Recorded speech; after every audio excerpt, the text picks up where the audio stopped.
1. Menyusun teks prosedur. Ciri-ciri teks prosedur adalah 1.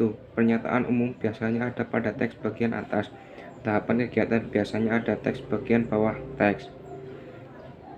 Teks prosedur adalah teks yang berisi tata cara langkah kerja melaksanakan kegiatan.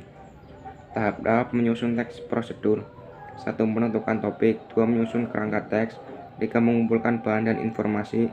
4. Menganalisis bahan dan informasi secara logis agar sesuai dengan teks prosedur yang akan ditulis. 5. Menulis teks berdasarkan kerangka dan bahan yang telah ditetapkan. Hal yang harus diperhatikan dalam menyusun kerangka teks prosedur. 1.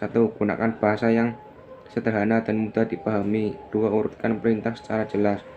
3. Pastikan instruksi atau langkah yang diungkapkan sesuai dengan maksud dan isi teks prosedur.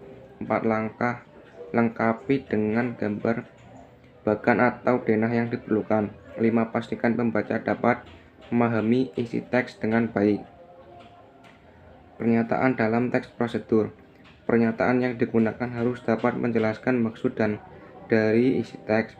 Pernyataan itu berupa kalimat sederhana yang tersusun atas subjek, predikat, objek, dan keterangan. Pernyataan umum diperjelas dengan pernyataan khusus agar pembaca dapat memahaminya.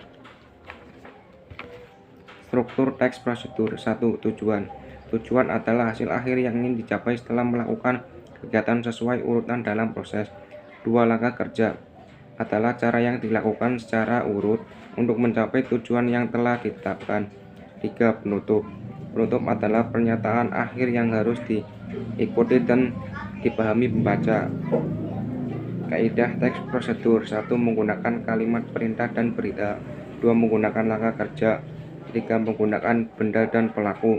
4. Menggunakan kata kerja. 5. Menggunakan kata sambung.